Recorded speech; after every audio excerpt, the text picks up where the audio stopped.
هدي محمد صلى الله عليه وسلم وخير الأمور عوادمها وشر الأمور محدثاتها وكل محدثة بدعة وكل بدعة ضلالة وكل ضلالة في النار. أعوذ بالله من الشيطان الرجيم. يا أيها الذين آمنوا اتقوا الله حق تقاته ولا تموتن إلا وأنتم مسلمون. يا أيها الناس اتقوا ربكم الذي خلقكم من نفس واحدة وخلق منها زوجها وبث منهما رجالا كثيرا ونساء واتقوا الله الذي تساءلون به والأرحام إن الله كان عليكم رقيبا. يا أيها الذين آمنوا اتقوا الله وقولوا قولا سديدا يصلح لكم أعمالكم ويغفر لكم ذنوبكم ومن يطع الله ورسوله فقد فاز فوزا عظيما. بعد أعوذ بالله من الشيطان الرجيم. وإذ نجيناكم من آل فرعون يصومونكم سوء العذاب يذبحون أبناءكم ويستحيون نساءكم وفي ذلكم بلاء من ربكم عظيم. وقال الله سبحانه وتعالى: أعوذ بالله من الشيطان الرجيم. ولتجدن أشد الناس عداوة للذين آمنوا اليهود والذين أشركوا إلى آخر الآية. وعن أبي هريرة رضي الله تعالى عنه قال رسول الله صلى الله عليه وسلم: أفضل الصيام بعد شهر رمضان شهر الله المحرم، وأفضل الصلاة بعد صلاة المفروضة صلاة الليل. رواه مسلم. وعن أبي قتادة رضي الله تعالى عنه قال رسول الله صلى الله عليه وسلم: وصيام يوم عاشوراء أحتسب على الله يكفر السنة التي قبله. رواه مسلم. সম্মানিত মুসলিম কিরাম, প্রশংসা আল্লাহ সুবহানাহু ওয়া তাআলার শানে, যার অশেষ মেহেরবানিতে মুহররমের দ্বিতীয় জুমাতে মুহররমের 8 তারিখে জুমার সালাত আদায় করার জন্য মসজিদে উপস্থিত হতে পেরেছি।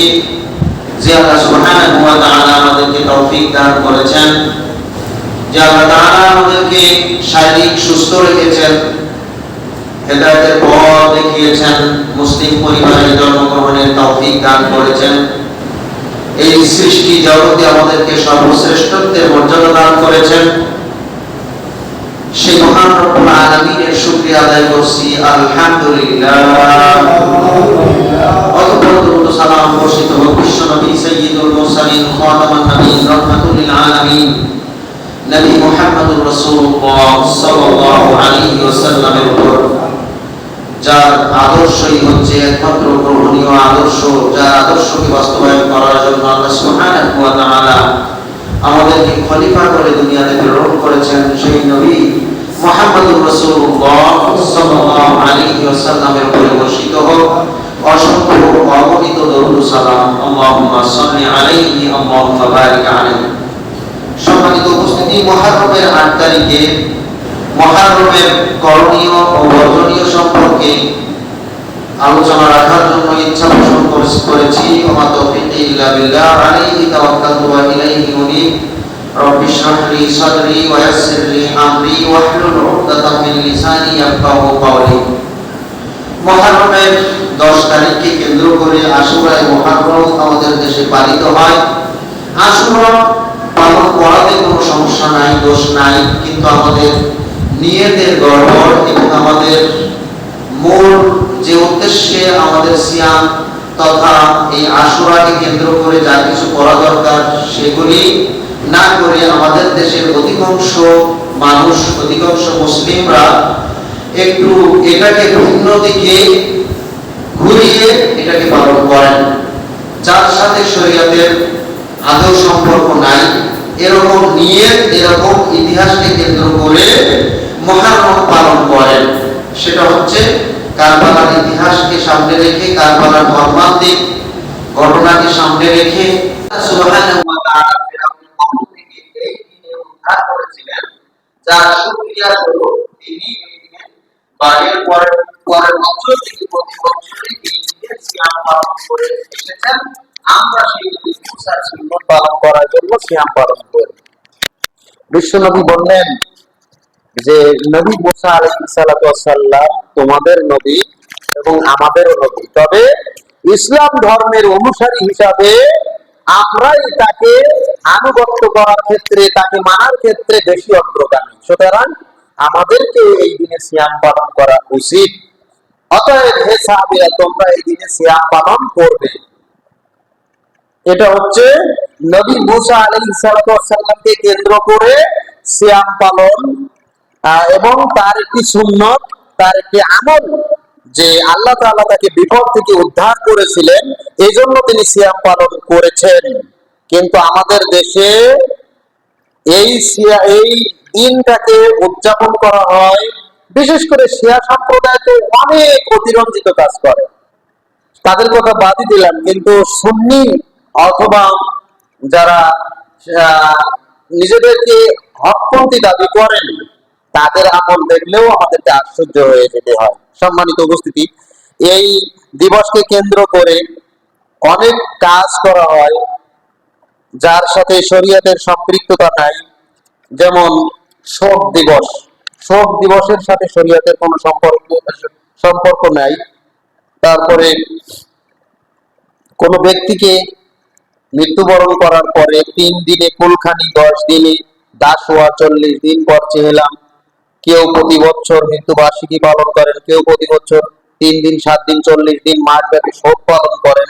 এছাড়া শোক সভা, শোক র্যালি, শোক বই খোলা, কালো টুপি, কালো পোশাক পরা, কালো ব্যাজ ধারণ করা, কালো পতাকা উত্তোলন করা বা কালো ব্যানার টাঙানো, মৃতের সম্মানে দাঁড়িয়ে নীরবতা পালন করা, শোকের নিদর্শন হিসাবে জাতীয় পতাকা অর্ধনমিত রাখা ইত্যাদি সংস্কৃতি, এগুলি হচ্ছে ইসলামের ঘোর বিরোধী। এর সাথে ইসলামের কোনো সম্পৃক্ততা নাই, এগুলি সবই হচ্ছে অপসংস্কৃতি। এরপরে মুহররমকে কেন্দ্র করে মরসিয়া করা হয়। এগুলি বিস্তারিত মুহররমকে কেন্দ্র করে আমাদের দেশে যা কিছু করা হয়, মোটামুটি এগুলো ধারণা পাবেন, আপনারা এই লিঙ্কটা পড়ে নেবেন ইনশাআল্লাহ। এদিকে বিস্তারিত আমি বলতে পারছি না। তা আমরা যে উদ্দেশ্যে মুহররমকে পালন করব সেটা হচ্ছে নবী মুসা আলাইহিস সালাতু ওয়াস সালামকে আল্লাহ তাআলা ফিরআউনের কওম থেকে উদ্ধার করেছিলেন, তাই পালন করব, কারবালাকে কেন্দ্র করে নয়। এটা হচ্ছে মূল কথা। সম্মানিত উপস্থিতি, নবী মুসা আলাইহিস সালাতু ওয়াস সালামকে ফিরআউনের কওম থেকে উদ্ধার করা হয়েছিল। যে ফিরআউন এবং তার সম্প্রদায়, তার কওমের লোকেরা মুসা আলাইহিস সালাতু ওয়াস সালাম এবং তার অনুসারীদেরকে অনেক নির্যাতন করত, বিভিন্ন ভাবে তাদেরকে আযাব দেওয়া হতো। আল্লাহ তাআলা বলেছেন, ওয়া ইযনা জাইনাকুম মিন আলি ফিরআউনা ইয়াসুমুনাকুম সুআল আযাব আর স্মরণ করো সেই সময়ের কথা যখন ফিরআউন এবং তার সম্প্রদায় মূসা এবং তার বাহিনীর উপরে নির্যাতন করত, আযাব দিত, শাস্তি দিত। তারা ইযনাজ্জাইনাকুম ইয়াসুমুনাকুম সুআল আযাব, এই মুসলিমদের উপরে তারা আযাব দিত, শাস্তি দিত। ইউযাববিহুনা আবনাআকুম, তারা যে সকল শাস্তি দিত তার মধ্যে একটি উল্লেখযোগ্য শাস্তি ছিল যে মুসলিমদের ঘরে কোনো পুত্র সন্তান জন্মগ্রহণ করলে তাকে তারা জবেহ করে দিত। নাউযুবিল্লাহ। ইউযাববিহুনা আবনাআকুম, তোমাদের পুত্র সন্তানদেরকে তারা জবেহ করত, হত্যা করত। ওয়ায়াস্তাহিয়ুনা নিসাআকুম, এবং তোমাদের কন্যা সন্তানদেরকে তারা জীবিত রাখত। এভাবেই অত্যাচার তারা বিভিন্ন ভাবে করত। সম্মানিত উপস্থিতি, ফিরআউনের স্ত্রী আসিয়া, তিনিও ইসলাম ধর্ম গ্রহণ করার কারণে তার উপরেও নির্যাতন চালানো হয়েছে। নাউযুবিল্লাহ। ফিরআউনের স্ত্রী হওয়া সত্ত্বেও, যে ফিরআউনের সাথে দীর্ঘদিন ঘর সংসার করেছেন, যার ঘরে সন্তানাদি হয়েছে, যিনি এত মহব্বতের স্ত্রী, সেই স্ত্রীর উপরেও নির্যাতন করতে পিছপা হয়নি এই ফিরআউন। নাউযুবিল্লাহ। সম্মানিত উপস্থিতি, আমাদের সমাজের এক শ্রেণীর মানুষেরা বলে থাকে, ওই সকল নারীদেরকে বলে থাকে যাদের স্বামী খারাপ, যাদের স্বামী সালাত আদায় করে না, নেশাগ্রস্ত, তারপরে স্ত্রীর উপরে নির্যাতন করে। স্ত্রী যদি ধার্মিক হয় তাহলে দেখা যায় অনেকে খোলা তালাক করতে চায়, কিন্তু এক শ্রেণীর মানুষেরা তাদেরকে বোঝায়, তোমার স্বামী কি ফিরআউনের চাইতে খারাপ? ফিরআউনের ঘরে আসিয়া যদি সংসার করতে পারে, তুমি পারবে না কেন? এগুলি হচ্ছে ভুল ব্যাখ্যা, ভুল ব্যাখ্যা। কারণ আসিয়া যখন ইসলাম গ্রহণ করে প্রকাশ্যে মুসলিম হওয়ার জন্য তিনি ঘোষণা দিলেন, আমি মুসলিম হয়ে গেলাম। এরপরে ফিরআউন যখন আসিয়াকে বললেন, না, বরং তুমি আমাকে রব হিসাবে মেনে নাও, তখন আসিয়া বললেন, না, তোমাকে আমি রব হিসাবে মানতে পারবো না, তোমাকে আমি স্বামী হিসাবে মানবো।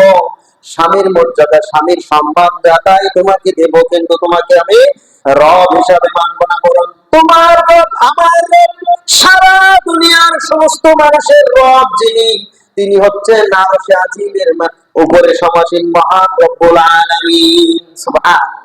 তাকে আমি যেমন রব হিসাবে মেনে নিয়েছি, তোমার কর্তব্য হচ্ছে তাকে রব হিসাবে মেনে নেওয়া। সুতরাং তুমি তাকে রব হিসাবে মেনে নাও।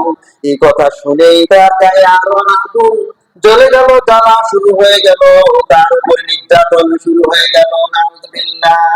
আল্লাহ তাআলা বলেন সূরা তাহরীমের 11 নম্বর আয়াত, وَضَرَبَ اللَّهُ مَثَلًا لِّلَّذِينَ آمَنُوا امْرَأَتَ فِرْعَوْنَ, সারা দুনিয়ার সমস্ত মুসলিম নারীদের জন্য দৃষ্টান্ত হচ্ছে ফিরআউনের স্ত্রীর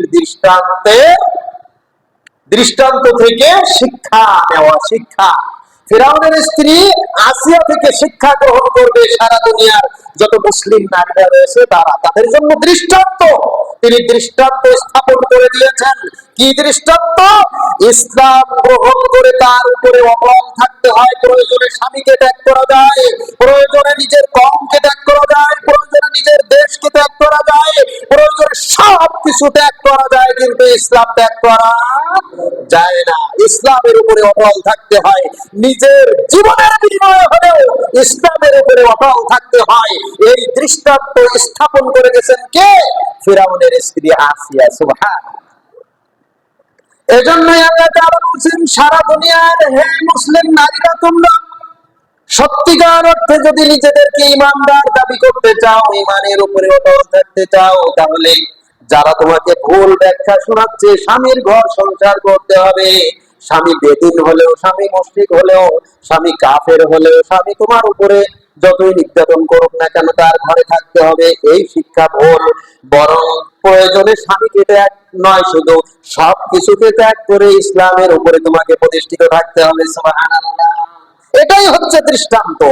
সম্মানিত উপস্থিতি, আসিয়া রাদিয়াল্লাহু তাআলা আনহার উপরে যখন কঠিন নির্যাতন শুরু হয়ে গেল, প্রচন্ড রোদের মধ্যে তক্তার সাথে তাকে সেট করে পেরেক পেরেক মেরে তাকে রৌদ্রে রাখা হলো, কঠিন যন্ত্রণা।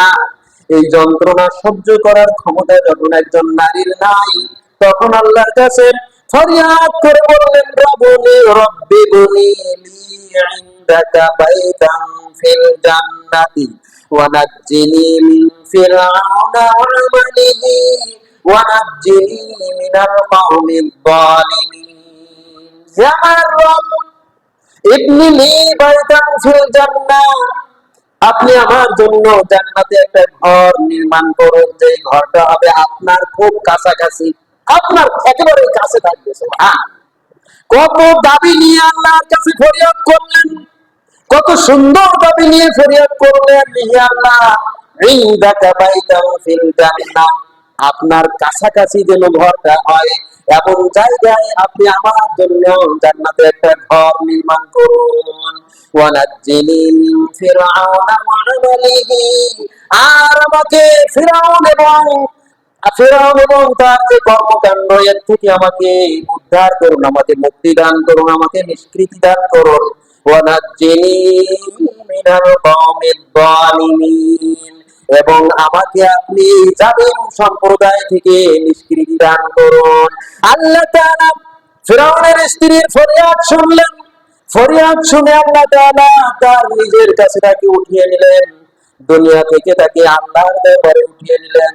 দুনিয়ার মায়া মহাব্বত সব কিছুকে আল্লাহ এই ফিরআউনের স্ত্রী একবারে ত্যাগ করে আল্লাহ তাকে সাড়া দিয়ে চলে গেলেন। আল্লাহ তাআলা তার জানটাকে কবজ করে নিয়ে গেলেন। সুবহানাল্লাহ। এটাই হচ্ছে মুমিনের জন্য মৃত্যু হচ্ছে একটা হাদিয়া, উপহার। সুবহান। আমরা মৃত্যুকে কত ডরাই, কত ভয় পাই, কিন্তু ইমানদাররা চায় যে আল্লাহ আমাকে তোমার কাছে উঠিয়ে নাও। সুবহান। সম্মানিত উপস্থিতি, এটা কখন কোন সময় হবে? যখন পৃথিবীতে তার আর কোনো করার কিচ্ছু থাকবে না, সে সময় সে বলতে পারে আল্লাহ। আল্লাহ নবী দোয়া শিক্ষা দিয়েছেন এভাবে, আল্লাহুম্মা আহিনি মা আনতাল হায়াতা খায়রাল লি, হে আল্লাহ, ততদিন পর্যন্ত তুমি আমাকে দুনিয়াতে জীবিত রাখো যতদিন আমার বেঁচে থাকাকে তুমি কল্যাণকর মনে করো। সুবহান। ওয়াতাওয়াফানি ইযা আলিমতাল ওয়াফাতা খায়রাল লি, এবং আমাকে সেই সময় মৃত্যু দিও যে সময় আমি মারা গেলে আমার জন্য কল্যাণকর হয়। সুবহানাল্লাহ। তুমি জানো যে এখন আমি মারা গেলে আমি ঈমান নিয়ে মরতে পারবো, এখন যদি তোমার কাছে যেতে যাই তাহলে আমি ঈমানের সাথে তোমার সামনে উপস্থিত হব, তুমি আমার প্রতি সন্তুষ্ট হবে, তুমি আমার প্রতি সন্তুষ্ট সেই সময় আমার মৃত্যু দিও। সুবহানাল্লাহ। এভাবে দোয়া করতে হবে, এভাবে দোয়া করা যায়। সরাসরি মৃত্যু কামনা নয়, বরং আমি আমার জীবিত, আমার জীবন, আমার মৃত্যু সবই আল্লাহর উপরে সুবর্দ করে দেওয়া। আল্লাহ তাআলা যে সময় চান সেই সময় যেন আমাকে নিয়ে নেন, তবে আল্লাহর কাছে আমার চাওয়া হচ্ছে আমাকে যেন ঈমানী হালতে তিনি উঠিয়ে নেন। সুবহান। এটাই চেয়েছেন তার স্ত্রী, আল্লাহ তুমি আমাকে যদি মনে করো আমার জন্য কল্যাণ হবে এই দুনিয়া থেকে উঠিয়ে নেওয়া, তাহলে তুমি তোমার কাছে নিয়ে যাও এবং জান্নাতে আমার জন্য একটা ঘর নির্মাণ করো। সুবহান। মৃত্যুটা হচ্ছে ইমানদারদের জন্য একটা হাদিয়া, এই জন্য ইমানদারেরা মৃত্যু বরণ করে, আর কাফেরেরা, বেদিনেরা, মুশরিকেরা মৃত্যুকে পছন্দ করে না। মৃত্যুকে বরণ তো দূরের কথা, মৃত্যু বরণ করে কারা? বরণ করা মানে কি? সানন্দ চিত্তে, আগ্রহের সাথে, নিজের ইচ্ছায় সেটাকে গ্রহণ করে নেওয়া, এটাকে বলা হয় বরণ। বরণ করে নেওয়া। মৃত্যুকে বরণ করে কয়জন? ইমানদাররা মৃত্যু বরণ করে, কিন্তু যাদের ঈমান নেই তারা কখনোই মৃত্যু বরণ করে না, বরং মৃত্যুকে ঘৃণা করে, পছন্দ করে না। বরং আল্লাহ তাআলা বলেছেন তারা চায় হাজার হাজার বছর বেঁচে থাকতে। নাউযুবিল্লাহ। সম্মানিত উপস্থিতি, বলছিলাম ফিরআউনের নির্যাতনের কিছু দৃষ্টান্ত, কিভাবে মুসলিমদের উপরে নির্যাতন করতো। নাউযুবিল্লাহ। আল্লাহ তাআলা এই ফিরআউনের কবর থেকে আসিয়াকে নিষ্কৃতি দিলেন, তাকে উঠিয়ে নেওয়ার মাধ্যমে। আর মূসা আলাইহিস সালাম এবং তার বাহিনীকে আল্লাহ তাআলা নিষ্কৃতি দান করলেন ওই এলাকা থেকে হিজরত করার মাধ্যমে। সুবহানাল্লাহ। তাদের উপরে যখন প্রচন্ড আকারে নির্যাতন শুরু হয়ে গেল, তারা যখন চতুষ্পার্শ্ব থেকে শুধু নির্যাতন আর নির্যাতন, তারা কোনো কিছুই করতে পারছিল না, তখন আল্লাহ তাআলা মূসা আলাইহিস সালামকে বললেন, এখন তুমি তোমার এলাকা ছেড়ে হিজরত করো ওই ফিলিস্তিনের দিকে। সেই ফিলিস্তিনে হিজরত করো, তোমার এলাকা ছাড়ো, এই মিশর ছাড়ো, ছেড়ে তুমি হিজরত করো এবং তোমার যারা অনুসারী আছে তোমরা হিজরত করো। আর তোমরা যদি এই এলাকা ছেড়ে চলে যাও তাহলে এই ফেরাউন এবং তার বাহিনীরা চতুষ্পার্শ্বে তোমাদেরকে ঘিরে রেখেছে, তারা বুঝতে পারবে যেন রাতের আধারে বের হও।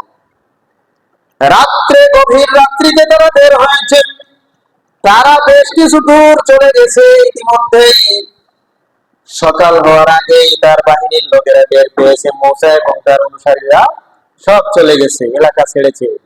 ফেরাউনকে খবর দেওয়া হলো মূসা এবং তার সাথীরা তো সব চলে গেছে, কি করব? ধাওয়া করো তাদের পিছনে, ধাওয়া করো তাদেরকে, তাদের পিছনে ধাওয়া করো, তাদেরকে ধরে ফেলো এবং ধরে তাদের প্রত্যেককে মেরে ফেলো, একজনকে বাঁচিয়ে রাখবে না, প্রত্যেককে মেরে ফেলবে।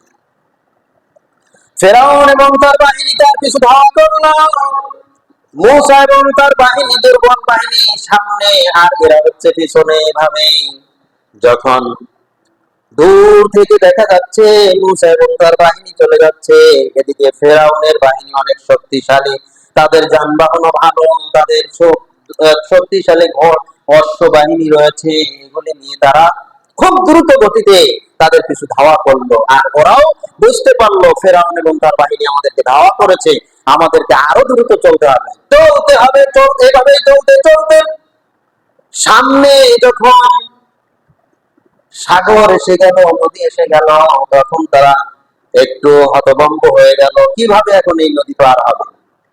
মূসা আলাইহিস সালামের কাছে পরামর্শ চাইলো যে, হে মূসা, আমরা তো ধরা পড়ে যাবো, এখনই তো ধরা পড়ে যাবো, এখন আমাদের তো যাওয়ার আর কোনো রাস্তা নাই, আমাদের পেছনে ফেরাউনের বাহিনী আর সামনে নদী, আমরা যাবো কোথায়? এখন তো নির্ঘাত ধরা খেতে হবে। মূসা আলাইহিস সালাম সান্ত্বনা দিয়ে বললেন, হে আমার সাথীরা, হতাশ হয়েও না, চিন্তিত হয়েও না, আল্লাহ তাআলা আমাকে নির্দেশ দিয়েছেন, তিনি আমাকে ধরা খাওয়ার জন্য নির্দেশ দেন নাই, অবশ্যই তিনি আমাকে দেখতেছেন, আমাদের অবস্থা দেখতেছেন, আমাদেরকে অবশ্যই সেই আল্লাহ তাআলা উদ্ধার করবেন, আমাদের সাথেই তিনি রয়েছেন। সুবহানাল্লাহ। আল্লাহ তাআলা ফিরআউনকে এবার তিনি ওহী করলেন, ফাওহাইনা ইলা মূসা আনিদ্রিব বিআসাকাল বাহর। ফিরআউন, এই আল্লাহ তাআলা মূসা আলাইহিস সালামকে বললেন, ওহী করে বললেন, হে মূসা, চিন্তিত হওয়ার কোনো কারণ নাই, বরং তোমার হাতে একটা লাঠি আছে না, এই লাঠি দিয়ে সাগরের উপরে আঘাত করো। সুবহান, সাগরের উপরে আঘাত করো, দেখো কি হয়। فانفلق فكان كل فرق كالطود العظيم। মূসা আলাইহিস সালাম যখন সাগরের উপরে লাঠি দিয়ে আঘাত করলেন, পানির উপরে আঘাত করলেন, সাথে সাথে এই সাগরের উপর মাঝখান দিয়ে 12টি গোত্রের জন্য 12টি রাস্তা হয়ে গেল। সুবহান, রাস্তা হয়ে গেল কাতরদিন আযীম। এবং এই যে রাস্তার পানিগুলি কোথায় যাবে? পানিগুলি কি অন্য জায়গায় চলে গেল? জি না, কাতরদিন আযীম, পাহাড়ের মতো উঁচু হয়ে দুই সাইডে রয়ে গেল। সুবহান, পাহাড়ের মতো উঁচু হয়ে এই পানিগুলি ওখানে, পানির উপরে পানি, তার উপরে পানি রয়ে গেল।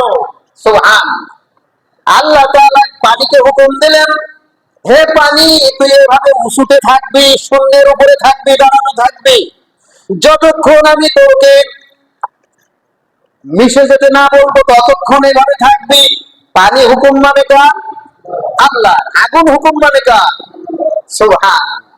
সাগরের মাঝখানে আল্লাহ তাআলা, কত সাগর রয়েছে, কত নদী রয়েছে, দুইটা সাগর পাশাপাশি, দুইটা নদী পাশাপাশি আল্লাহ তাআলা প্রবাহিত করছেন।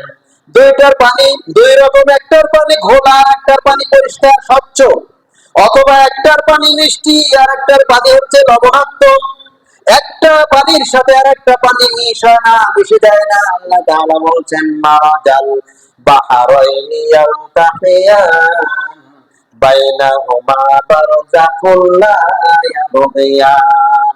আল্লাহ তাআলা দুইটা সাগরকে, দুইটা নদীকে পাশাপাশি প্রবাহিত করেন এবং দুইটার মাঝখানে কোনো পার্টিশন নাই, কোনো দেওয়াল নাই, কোনো পর্দা নাই, তারপরও একটার পানি আর একটার সাথে মিশে না, একটার পানি আরেকটা পানির সাথে যায় না, মিশে না, বরং তারা যার যার গতিতেই চলে। বাইনাহুমা বারজাখুন লা ইয়াবগিয়ান। এই দুইটা নদীর পানি, দুইটা সাগরের পানির মাঝখানে কোনো পার্টিশন নাই, তারপরেও মেশে না। পার্টিশন, হ্যাঁ আছে পার্টিশন, পার্টিশন আছে, দেওয়াল আছে, কিন্তু আমাদের এই চোখের সামনে যে দেওয়ালগুলি দেখি, এই যে প্রাচীর দেখি, এই যে পার্টিশন দেখি, এরকম নয়, বরং ওই দেওয়ালটা, পার্টিশনটা হচ্ছে আল্লাহ তাআলার হুকুম। সুবহানাল্লাহ। আল্লাহ তাআলা পানিকে নির্দেশ দিয়েছেন যেভাবে, সেভাবেই পানি প্রবাহিত হয়। পানি আল্লাহ তাআলার হুকুম মানে। এই সাগরেও ঠিক এইরকম মূসা আলাইহিস সালাম এবং তার সাথীদেরকে বাঁচানোর জন্য আল্লাহ তাআলা পানির মধ্য দিয়ে রাস্তা তৈরি করে দিলেন, এবং এই রাস্তার যত পানি, এই পানিগুলিকে পাহাড়ের মতো উঁচু করে দুই সাইডে দাঁড় করিয়ে রাখলেন। সুবহানাল্লাহ। মূসা এবং তার বাহিনী, তার সাথীরা পার হয়ে গেল, পার হয়ে চলে গেল, পার হয়ে তারা যাচ্ছে রাস্তায়, এই রাস্তা দিয়ে পার হয়ে যাচ্ছে। আর ফেরাউন এবং তার বাহিনী আস্তে আস্তে এসে দেখলো, সাগরের কিনারায় এসে দেখলো, ওই যে কত সুন্দর রাস্তা তৈরি হয়েছে, ওই যে রাস্তা দিয়ে মূসা এবং তার বাহিনী পার হয়ে যাচ্ছে। ফেরাউন বলল যে তোরা নামের ভিতরে, ফেরাউনের বাপ যেন তার জন্য রাস্তা বানাই দিয়ে গেছে। ফেরাউন আদেশ দিচ্ছে, অর্ডার দিচ্ছে তার বাহিনীকে, নাম তোরাও, তোরাও পার হ। সম্মানিত উপস্থিতি, মূসা এবং তার সাথীরা রাস্তা পার হয়ে ওই পারে উঠে গেছে, আর ফিরআউন এবং তার বাহিনী রাস্তার মধ্যে নদীর মাঝখানে উপস্থিত হয়েছে। ওরা পার হয়ে গেছে, এরা সাগরের মাঝখানে। এবার আল্লাহ তাআলা পানিকে হুকুম দিলেন, হে পানি, এই যে তোর আর দাঁড়ানোর দরকার নাই, এবার তোর জায়গায় তুই চলে যা, এবার তোর নিজের জায়গায় তুই চলে যা, পানির সাথে পানি মিশ্রিত হ। সাথে সাথে পানি এবার পানির জায়গায় চলে গেল। সুবহানাল্লাহ। ফিরআউন এবং তার বাহিনী হাবুডুবু খাওয়া শুরু করে দিল। ইদা আদরাকাহু ওয়ালাকু ক্বালা আমানতু আন্নাহু লা ইলাহা ইল্লাল্লাযী আমানাত বিহি বানু ইসরাঈল। ইদা আদরাকাহুল গরাকু, এরপরে ফিরআউন এবং তার বাহিনী যখন পানিতে হাবুডুবু খাওয়া শুরু করলো, তখন এবার ফিরআউন কি বলল, আমানতু, আমি ঈমান আনলাম, আন্নাহু লা ইলাহা ইল্লাল্লাযী, ওই আল্লাহর প্রতি, যে আল্লাহর প্রতি ঈমান এনেছিল বনু ইসরাঈল, ইসরাঈল সম্প্রদায়। মূসা এবং তার বাহিনী যে আল্লাহর প্রতি ঈমান এনেছিল, আমি ঈমান আনলাম, আল্লাহর প্রতি সরাসরি এই কথা বললেন না, কারণ তার মনে হচ্ছিল যে আমি আল্লাহর কথা বলছি, আবার আল্লাহ যদি ভেবে নেন যে অন্য আল্লাহ। এই জন্য তিনি আরো পরিষ্কার করে বললেন কি, যে হে আল্লাহ, মূসা এবং তার সাথীরা তোমার প্রতি যেভাবে, যে আল্লাহর প্রতি ঈমান এনেছে, আমি ওই আল্লাহর প্রতি ঈমান আনলাম। ওয়া আনা মিনাল মুসলিমিন, এবং আমি একজন মুসলমান হয়ে গেলাম, আমি মুসলমান। ফিরআউনও দাবি করলো আমি মুসলমান। আমাদের এই সমাজের অধিকাংশ মানুষ ইসলামের কোন বিধান পালন করে না, ইসলামের কোন নির্দেশনা পালন করে না, তারপরে মুখে দাবি করে আমি মুসলমান। বলুন কথা ঠিক কিনা? ফিরআউন সারা জীবন সে আল্লাহর বিরোধিতা করেছে, আল্লাহর বিরুদ্ধাচরণ করেছে। ফিরআউনকে আল্লাহ তাআলা এবং তার বাহিনীকে আল্লাহ তাআলা বহুবার সুযোগ দিয়েছে, তাদের উপরে পরীক্ষা এর আগেও হয়েছে, ছোট ছোট বিপদ তাদের উপরে এসেছে। এই বিপদে যখন পড়েছে, তারা মূসা আলাইহিস সালামের কাছে এসে তওবা করে বলছে, আমরা এখন থেকে মুসলমান হয়ে যাব, তোমার আল্লাহকে একটু বলো যেন আমাদেরকে উদ্ধার করে। মূসা আলাইহিস সালাম আল্লাহর কাছে দোয়া করলে আল্লাহ তাআলা তাদের উপর থেকে গজব উঠিয়ে নিলেন। তাদের উপর থেকে গজব উঠিয়ে নেওয়ার পরেই আবার এই নিমক হারামি করে আবার তারা পূর্বের চাইতো বেশি, মানে আরো দাপটের সাথে পাপ কাজ করা শুরু করে দিল, এবং মুসলমানদের উপরে নির্যাতন আরো বাড়িয়ে দিল। এইভাবে ধাপে ধাপে আল্লাহ তাআলা তাদেরকে বিভিন্ন শাস্তির সম্মুখীন করলেন, কিন্তু প্রত্যেকবারই তারা একই কাজ করে গেল। বিপদে পড়লে তারা আল্লাহকে ডাকে, আল্লাহর শরণাপন্ন হয়, তাদের ডাক আল্লাহ শুনবে না, এই জন্য মূসার সহযোগিতা নেয়। আবার যখন বিপদ চলে যায় তখন আল্লাহকে ভুলে যায়। নাউযুবিল্লাহ। এভাবেই তারা বারবার শাস্তির সম্মুখীন হলো, কিন্তু শিক্ষা গ্রহণ করলো না। আল্লাহ তাআলা বলেছেন, ওয়ালা নুযীকান্নাহুম মিনাল আযাবিল আদনা দুনাল আযাবিল আকবারি লাআল্লাহুম ইয়ারজিউন। সূরা সাজদার 21 নম্বর আয়াত। আল্লাহ তাআলা বলেছেন, আমি মানুষদেরকে শাস্তি দেই, কিছু শাস্তি দেই তাদের পাপ অনুযায়ী, তাদের পাপের ফল অনুপাতে দুনিয়াতে তাদেরকে কিছু শাস্তি দেই, শাস্তির সম্মুখীন করি। ওয়ালানুযীকান্নাহুম মিনাল আযাবিল আদনা, তাদেরকে এই শাস্তিগুলি কম মাত্রায় দেই, অল্প মাত্রায় দেই। দুনাল আযাবিল আকবার, তাদের সামনে যেন বড় শাস্তি না আসে, বড় শাস্তি হওয়ার আগেই তারা যেন ফিরে আসে। লাআল্লাহুম ইয়ারজিউন, যাতে করে তারা ফিরে আসে, এই জন্য বড় শাস্তি দেওয়ার আগে তাদেরকে ছোট ছোট শাস্তি দেয়। কিন্তু অধিকাংশ এই মানুষেরা শিক্ষা গ্রহণ করে না। এখনো বর্তমানে আমরা দেখতে পাচ্ছি না, একদল 16 বছর ক্ষমতায় থেকে দেশে রাজত্ব করেছে, শাসন কার্য চালিয়ে গেছে এবং মানুষের উপরে নির্যাতন করেছে, নিজেরা টাকা পয়সা লুট করে দেশটাকে অচল করে ধুয়ে গেছে। আল্লাহ তাআলা কি তাদেরকে পাকড়াও করেন নাই? ধরেন নাই? আল্লাহ তাআলা তাদেরকে ধরেছেন, পাকড়াও করেছেন। কিন্তু আরেক শ্রেণীর মানুষেরা এখনো তাদের চাঁদাবাজি চালিয়ে যাচ্ছে, মানুষের উপরে জুলুম নির্যাতন চালিয়ে যাচ্ছে, এখনো তাদের ক্ষমতা কত দূরে এটাই জানে না। তারা ওদের স্থলাভিষিক্ত হয়ে মানুষের উপরে নির্যাতন চালিয়ে যাচ্ছে। বলুন কথা ঠিক কিনা? এদেরকে শিক্ষা নেওয়া উচিত ছিল যে গত 16 বছর ধরে যে স্বৈরাচারী শাসক যে কাজগুলি করেছে তার কারণেই তাদেরকে আল্লাহ তাআলা লাঞ্ছিত করেছেন দুনিয়াতে। আমরাও যদি ওই পথ অবলম্বন করি, আল্লাহ তাআলা আমাদেরকে এর চাইতে বেশি শাস্তির সম্মুখীন করতে পারেন, এই বিশ্বাস তাদেরকে করা উচিত ছিল এবং এর থেকে শিক্ষা নেওয়া উচিত ছিল। কিন্তু ওই পথের পথিক যারা, তারা কখনো শিক্ষা নেবে না। মুদ্রার এপিট আর ওপিট। নাউযুবিল্লাহ। আল্লাহ তাআলা এদেরকে হেদায়েত দান করুন, শিক্ষা গ্রহণের তৌফিক দান করুন। এই দোয়া করা ছাড়া আমাদের আর করার কিছু নাই। সম্মানিত উপস্থিতি, বলছিলাম আল্লাহ তাআলা ফিরআউন এবং তার বাহিনীকে ইতিপূর্বে ধাপে ধাপে শাস্তি দিয়েছেন যাতে করে তারা ফিরে আসে, কিন্তু তারা ফিরে আসেনি। আল্লাহ তাআলা বলছেন, এটা হচ্ছে পৃথিবীর নিয়ম, দুনিয়ার নিয়ম। দুনিয়াতে এভাবেই আমি মানুষদেরকে শিক্ষা দিয়ে থাকি, কিন্তু অধিকাংশ মানুষ তারা শিক্ষা গ্রহণ করে না, বরং সীমা অতিক্রম করে সীমা লঙ্ঘন করে। আল্লাহ তাআলা বলেন সূরা আনআমের 44 নম্বর আয়াত, ফালাম্মা নাসু মা যুকিরু বিহি ফাতাহনা আলাইহিম আবওয়াবা কুল্লি শাইইন। এভাবেই যখন মানুষদেরকে ধাপে ধাপে শিক্ষা দেওয়ার পরেও যারা শিক্ষা গ্রহণ করে না, বরং আল্লাহ তাআলাকে ভুলে যায়, ওয়াফারিহু বিমা উতু, এরপরে তারা দুনিয়ার খেল তামাশায় মত্ত থাকে, আনন্দ ফুর্তিতে লিপ্ত থাকে। তারা যে টাকা পয়সা পেয়েছে, হালাল হারাম কোনো বাদ বিচার করে নাই। আল্লাহ তাআলা বলছেন, আবওয়াবা কুল্লি শাইইন, আমি তাদেরকে আরো একটু সুযোগ দিয়েছিলাম। যত প্রকার রাস্তা রয়েছে, খাওয়ার যত পথ রয়েছে, যা তোর জন্য সব উন্মুক্ত করে দিলাম, তুই যত পারিস খা এবং এই টাকা পয়সা নিয়ে তুই আনন্দ ফুর্তি যত পারিস করতে থাক। আল্লাহ তাআলা বলছেন, আমি এরপরে একটু ঢিল দিয়ে তাকে আরো করার সুযোগ দেই, আরো পাপ করার সুযোগ দেই, আরো সীমা লঙ্ঘন করার সুযোগ দেই। এরপরে সীমা যখন অতিক্রম করে, অতিবাহিত হয়, তখন আমি আখাযনাহুম বাগতাতান, হঠাৎ করে আমি তাদেরকে পাকড়াও করি, হঠাৎ করে আমি তাদেরকে ধরে ফেলি। ইন্না বাতশা রাব্বিকা লাশাদীদ, নিশ্চয় আল্লাহ তাআলার পাকড়াও বড় কঠিন। সুবহানাল্লাহ। আল্লাহ তাআলা ছাড় দেন কিন্তু ছেড়ে দেন না, ছাড় দেন মানুষদেরকে কিন্তু ছেড়ে দেন না। ঠিক আল্লাহ তাআলা এভাবেই আখাযনাহুম বাগতাতান, হঠাৎ করে তাদেরকে ধরে ফেলেন, পাকড়াও করেন। আখাযনাহুম বাগতাতান, তাদেরকে হঠাৎ করে যখন পাকড়াও করেন, তখন ইদাহুম মুবলিসুন, তারা হতাশ হয়ে যায়, নিরাশ হয়ে যায়। হাজার হাজার কোটি টাকা, লক্ষ কোটি টাকার মালিক হওয়া সত্ত্বেও জেলখানায় বসে বসে মরে। বলুন কথা ঠিক কিনা?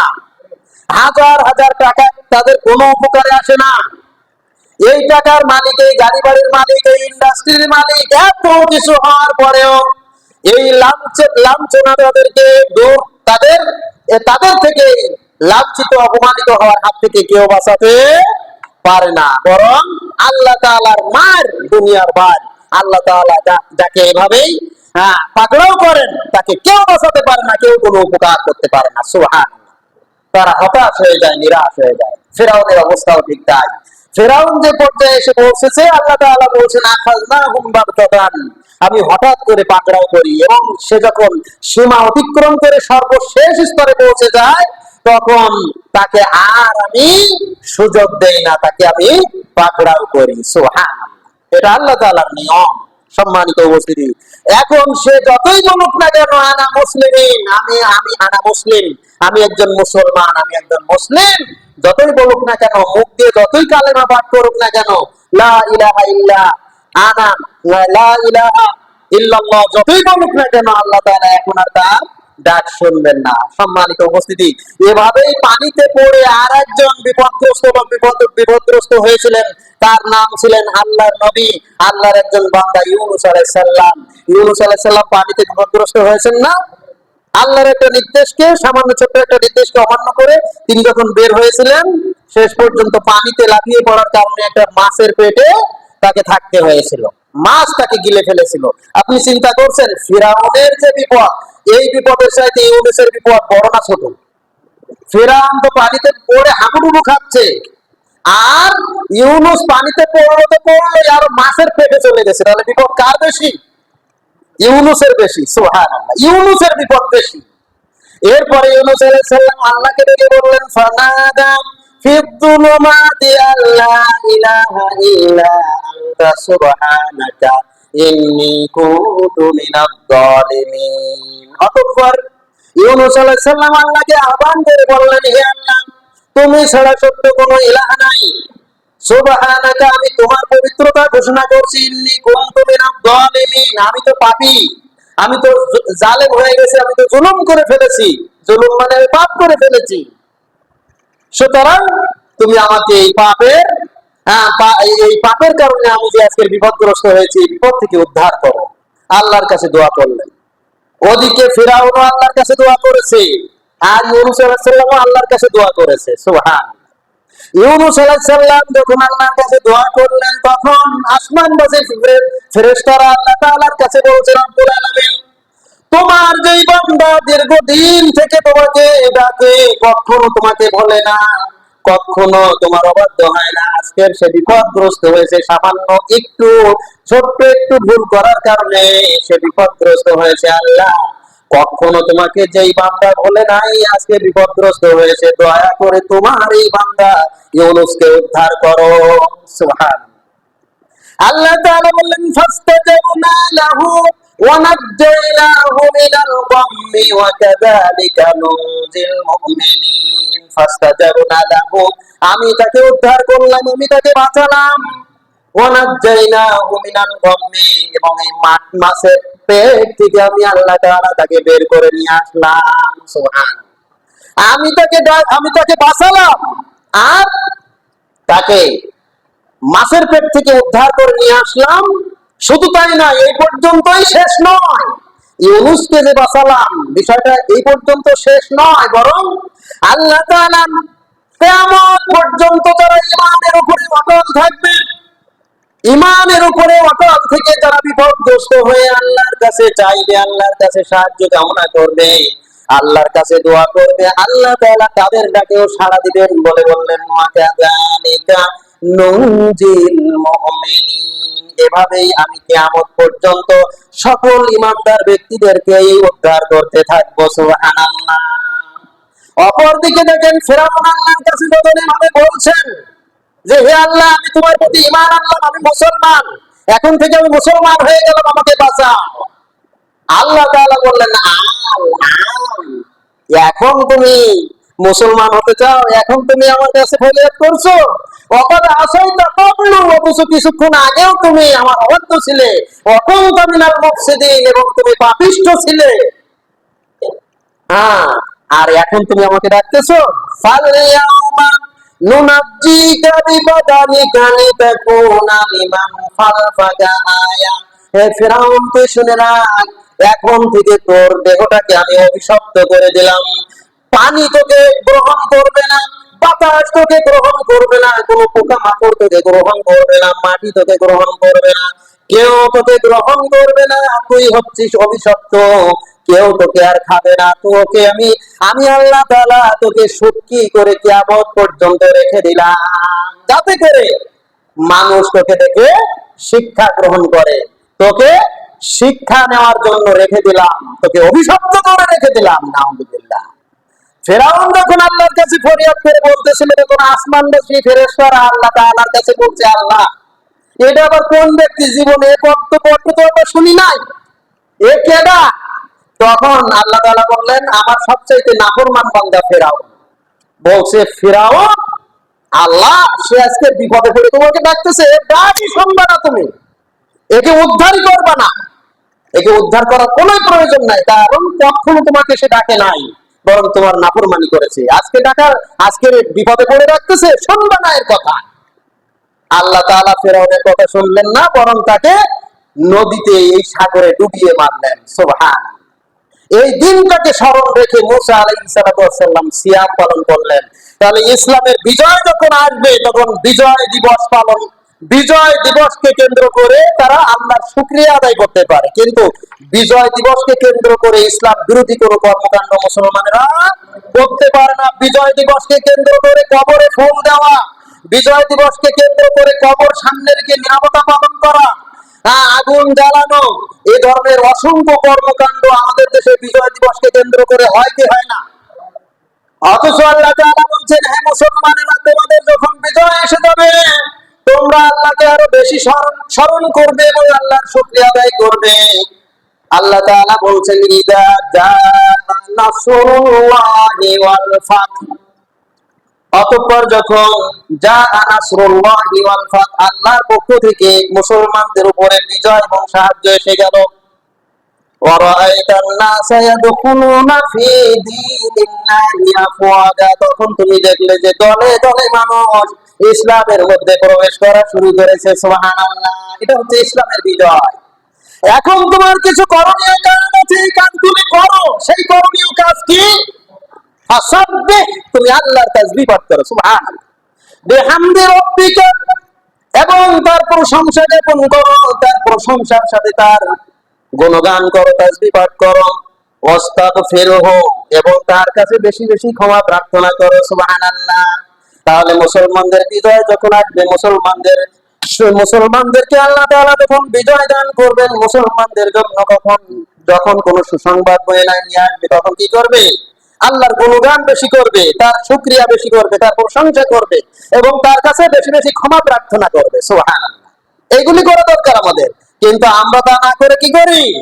শহীদদের জন্য শোক দিবস পালন করি, তাদের জন্য নিরাপত্তা পালন করি, তাদের কবরে ফুল দেই। নাউযুবিল্লাহ। যত জঘন্য কর্মকাণ্ড এইগুলি আমরা করি, এর সাথে শরীয়তের কোনো সম্পর্ক নাই। সম্মানিত উপস্থিতি, বিজয় মুসলমানরা কি করবে? আল্লাহর শুকরিয়া আদায় করবে। সুবহানাল্লাহ। সেই সাথে আল্লাহর শুকরিয়া স্বরূপ তারা 2 রাকাত সালাত আদায় করতে পারে, আল্লাহর শুকরিয়া স্বরূপ তারা সিয়াম পালন করতে পারে। যে সিয়ামের শিক্ষা মুসা আলাইহিস সালাম দিয়ে গেছে, মুসা আলাইহিস সালাম সিয়াম পালন করেছেন, সেই সিয়াম রাসূল সাল্লাল্লাহু আলাইহি ওয়াসাল্লাম তিনিও পালন করে গিয়েছেন এবং তিনি বলে গিয়েছেন, আবি হুরায়রা রাদিয়াল্লাহু তাআলা আনহু قال رسول الله صلى الله عليه وسلم أفضل الصيام بعد شهر رمضان شهر الله المحرم। রাসূল সাল্লাল্লাহু আলাইহি ওয়াসাল্লাম বলেছেন, আল্লাহর কাছে সবচেয়ে উত্তম সিয়াম হচ্ছে রমজানের পরে, রমজানের সিয়ামের পরে সবচেয়ে উত্তম সিয়াম হচ্ছে মুহররম, আল্লাহর মাস মুহররমের সিয়াম। সুবহানাল্লাহ। মুহররমকে বলা হয়েছে আল্লাহর মাস, অর্থাৎ খুব সম্মানিত একটা মাস। আল্লাহর একটা পছন্দনীয় মাস হচ্ছে মুহররম মাস, আর এই মুহররমের সিয়াম হচ্ছে আল্লাহর কাছে খুবই উত্তম সিয়াম। এবং সর্বোত্তম নফল সিয়াম হচ্ছে এই আশুরার সিয়াম, হচ্ছে আশুরার 10 তারিখের সিয়াম। বিশ্বনবী মুহাম্মদ রাসূলুল্লাহ সাল্লাল্লাহু আলাইহি ওয়াসাল্লাম যখন মদিনাতে আগমন করে তিনি ইহুদিদেরকে সিয়াম পালন করতে দেখলেন, মুসলমানদেরকেও সিয়াম পালন করার নির্দেশ দিলেন। দেওয়ার পরে মুসলমানেরাও যখন ইহুদিদের সাথে মিলিয়ে 10 তারিখে সিয়াম পালন করা শুরু করলেন, তখন মুসলিম সচেতন মুসলিমেরা আল্লাহর নবীকে বললেন যে, আল্লাহর নবী, আপনি তো বলেছেন খালিফুল ইয়াহুদ, তোমরা ইহুদিদের বিরোধিতা করো, কারণ ইহুদিরা হচ্ছে এই পৃথিবীতে মুসলমানদের সবচেয়ে বড় দুশমন। আল্লাহ তাআলা বলেন, লাতাজিদান্না আশাদ্দান নাসি আদাওয়াতাল লিল্লাযিনা আমানুল ইয়াহুদা ওয়াল্লাযিনা আশরাকু। এই পৃথিবীতে যত সম্প্রদায় আছে, যত ধর্মের লোক আছে, যত কওমের লোক আছে, সমস্ত মানুষের মধ্যে মুসলমানদের সবচাইতে নিকৃষ্ট শত্রু হচ্ছে তারা যারা ইহুদি। নাউযুবিল্লাহ। ইহুদিরা হচ্ছে মুসলমানদের সবচাইতে বড় দুশমন। আদাওয়াতাল লিল্লাযিনা আমানুল ইয়াহুদ, ঈমানদারদের শত্রু হচ্ছে এক নম্বরে, প্রথম কাতারে রয়েছে কারা? ইহুদিরা। ওয়াল্লাযিনা আশরাকু, দুই নম্বর হচ্ছে মুশরিক হিন্দুরা। আজকে দেখুন সারা বিশ্বের এই ইহুদি, এই ইসরায়েলের ইহুদিরা সারা বিশ্বের মুসলমানদেরকে কিভাবে টার্গেট নিয়ে তারা তাদের কার্যক্রম চালিয়ে যাচ্ছে। আর অধিকাংশ মুসলিম নামধারী মুনাফিকরা কিছুই বলছে না, তাদের জন্য ক্ষমতা নাই, ক্ষমতা সব হারিয়ে ফেলেছে। নাউযুবিল্লাহ। এর পরের শত্রু হচ্ছে হিন্দু। এই ভারতের হিন্দুরা দেখেন, এই হিন্দুত্বকে প্রতিষ্ঠা করার জন্য বাংলাদেশে আজও পর্যন্ত তারা চক্রান্ত চালিয়ে যাচ্ছে। নাউযুবিল্লাহ। তাদের হিন্দুত্ব প্রতিষ্ঠা করার জন্য বিভিন্ন ভাবে চেষ্টা চালিয়ে যাচ্ছে। তার মধ্যে একটা মানে শক্তিশালী সংগঠন হচ্ছে ইসকন। ইসকন হচ্ছে বাংলাদেশে একটা হিন্দুদের শক্তিশালী একটা দল, যারা গোপনে মুসলিমদেরকে খতম করার জন্য চেষ্টা চালিয়ে যাচ্ছে। সম্মানিত উপস্থিতি, বলছিলাম হিন্দুরা গভীর ভাবে বাংলাদেশে, ভারতের হিন্দুরা গভীর ভাবে বাংলাদেশে চক্রান্ত চালিয়ে যাচ্ছে। বর্তমানে তাদের যত কর্মসূচি আছে তার মধ্যে একটি উল্লেখযোগ্য কর্মসূচি হচ্ছে তাদের কিছু সুন্দর যুবকদেরকে লেলিয়ে দিয়েছে মুসলিম যে সমস্ত হিজাবধারী মুসলিম সুন্দরী নারীরা রয়েছে, পর্দাশীলা নারী, তাদের সাথে যেন তারা প্রেমের সম্পর্ক গড়ে তোলে। এই হিন্দু যুবকেরা তাদের কাছে যায়, তারা শিক্ষিত যুবক, তারা ভাব দেখায়, তারা বলে যে আমি হিন্দু হলেও আমার ইসলাম ধর্ম খুবই ভালো লাগে। ম্যাডাম, আমাকে যদি একটু সহযোগিতা করতেন, আমাকে যদি কিছু দিক নির্দেশনা দিতেন, এই যে আপনারা সালাত আদায় করেন, খুব ভালো লাগে। আপনারা যে হিজাবে পর্দায় থাকেন, এটা খুবই ভালো লাগে। আমরা হিন্দু হলেও ওরকম কোনো সহযোগিতা পাই না। আমার মুসলিম গ্রহণ করা মুসলিম হওয়ার খুবই আগ্রহ, খুবই ইচ্ছা, কিন্তু আমার ওরকম কোনো ইয়ে নেই। আপনি কি একটু সহযোগিতা করবেন? এভাবে এই নারীর সংস্পর্শে এসে আস্তে আস্তে তার সাথে সম্পর্ক তৈরি করতে করতে এক সময় তার সাথে গাঢ় সম্পর্ক তৈরি হয়। এদেশের বোকা নারীরা তাদের ফাঁদে পা দেয়, পা দিয়ে এক সময় তারা কি করে, এই নারীকে সুযোগ বুঝে সে কবজা করে নেয়, তাকে বলে যে আমি ইসলাম গ্রহণ করবো। এমনকি তার সামনে সে কালেমা পড়ে মুসলমানও হয়, মুসলমানদের কাজও করে, এগুলো সবই হচ্ছে তার দেখানো কাজ। এরপরে এভাবে আস্তে করে সে এবার পাচার করা শুরু করে, ভারতে নিয়ে যায়। কারণ এখন সেই মেয়ে মনে করে আমি তো তার স্ত্রী, সে আমাকে যা বলবে আমাকে তো তাই শুনতে হবে। এই নারীকে নিয়ে ভারতে পাচার করে। কাউকে কোন নারীদেরকে পতিতালয়ে বিক্রি করে দিয়েছে, আবার কারোর সাথে অগণিত হারে ধর্ষণ করে তার মাধ্যমে হিন্দু সন্তান উৎপাদন করছে। আবার কোন নারীদেরকে একবারে চরম নির্যাতন করে মেরে ফেলে দেওয়া হচ্ছে। কিছুদিন আগেও দেখলাম এক ঘটনা, যে একজন নারীকে এভাবে অগণিত এই পুরুষেরা ধর্ষণ করে তাকে লোহার পাইপ তার লজ্জাস্থানে ঢুকিয়ে কঠিন নির্যাতন করে তাকে মেরেছে। সম্মানিত উপস্থিতি, এই ভারতের হিন্দুত্ববাদী কায়েম করার জন্য গভীর চক্রান্ত ষড়যন্ত্র চলছে। এইগুলি আমাদেরকে বুঝতে হবে, আমাদের নারীদেরকে মেয়েদেরকে সাবধান করতে হবে। খবরদার, আল্লাহ তাআলা জঘন্য হারাম যে কাজ করেছেন, পর পুরুষের সাথে রিলেশন করা, কোনো অবস্থাতেই তুমি এই পুরুষদের মানে খপ্পরে পড়ে তোমার সবকিছু হারাইও না। সাবধান হতে হবে আমাদের নারীদেরকে, আমাদের অধীনস্থ নারীদেরকে সাবধান করতে হবে। সম্মানিত উপস্থিতি, সময় শেষের দিকে বলছিলাম যে রাসূল সাল্লাল্লাহু আলাইহি ওয়াসাল্লাম আমাদেরকে ইহুদিদের খেলাফ করতে বলেছেন। খালিফুল ইয়াহুদ, ইহুদিদের বিরোধিতা করো। সচেতন সাহাবীরা বললেন, হে আল্লাহর রাসূল, আমরা ইহুদিদের খেলাফ তো করতে পারলাম না, তাদের সাথে তাল মিলিয়ে আমরা তো সিয়াম পালন করলাম, তাহলে তাদের খেলাফ হলো কিভাবে? দেখেন, সিয়ামের মতো একটা গুরুত্বপূর্ণ ইবাদত, সেটাও যেন এই বিধর্মীদের সাদৃশ্য না হয়, সে ব্যাপারেও সচেতন মুসলিমেরা আল্লাহ রাসূলকে বললেন। সুবহানাল্লাহ। আল্লাহ রাসূলও বললেন, ঠিক আছে, তাদের খেলাফ করতে হবে, তারা যেভাবে করবে আমরা সেভাবে করবো না। সুতরাং আগামী বছর যদি আল্লাহ তাআলা আমাকে হায়াতে রাখেন, বাঁচিয়ে রাখেন, তাহলে আমরা এই সিয়ামের সাথে একদিন আগে অথবা একদিন পরে মিলিয়ে দুইটা সিয়াম পালন করব। এবং এটাই হচ্ছে শিক্ষা, দুইটা সিয়াম পালন করতে হবে। অতএব আজকের 8ই মুহররম, এর সাথে আগামীকাল 9 এবং পরের দিন 10ই মুহররম, সবচেয়ে উত্তম হচ্ছে 9 এবং 10 এই দুই দিন সিয়াম পালন করা। যদি 9 তারিখে সমস্যা থাকে, না রাখতে পারেন, তাহলে 10-এর সাথে 11 তারিখ রাখবেন। কমপক্ষে 9 এবং 11 না রাখতে পারলেও আপনি 10ই মুহররমেও যদি সিয়াম পালন করেন, তাহলে কয়েকটা নিয়ত আপনার ভিতরে থাকতে হবে। এক নম্বরে, আপনার এই শোক বা এই কারবালার সাথে কোনো সম্পর্কিত নিয়ত থাকবে না। দ্বিতীয়ত, ইহুদিদের খেলাফ চিন্তা ভাবনা থাকবে, বিধর্মীদের খেলাফ চিন্তা ভাবনা থাকবে, কিন্তু হয়তো আপনি কোনো কারণবশত রাখতে পারলেন না, কিন্তু আপনার মনে মনে নিয়ত আছে কি, আমি ইহুদি নাসারাদের, আমি হিন্দুদের খেলাফ আমল করতেছি। এই নিয়ত এবং নিয়তকে সঠিকভাবে সহি করে আপনাকে আমল করতে হবে। তাহলে আশা করা যায় আল্লাহ তাআলা আপনাকে আমাকে এই উত্তম নিয়তের কারণে উত্তম প্রতিদান দান করবেন। নিয়তে গড়বড় হলে যত ইবাদত আমরা করি না কেন, এই ইবাদতের কোনো মূল্য আল্লাহ তাআলার কাছে নাই। আল্লাহ সুবহানাহু ওয়া তাআলা আমাদের সকলকে হেদায়েতের পথ দেখুন, হেদায়েতের রাস্তায় অটল থাকার তৌফিক দান করুন, ইসলামের সঠিক বুঝ আমাদেরকে দান করুন। আল্লাহ তাআলা আমাদেরকে সঠিক পথে চলার তৌফিক দান করুন। ওয়া আখিরি দাওয়ানা আনিল হামদুলিল্লাহি রাব্বিল আলামিন। বারাকাল্লাহু লানা ওয়া লাকুম ফিল কুরআনিল আযীম ওয়া নাফা'না ওয়া ইয়্যাকুম বিল আয়াতি ওয়াদ যিকরিল হাকীম ফা ইন্নাহু তাআলা জাওয়াদুন কারীমুম মালিকুম বাররাউফুর রহিম।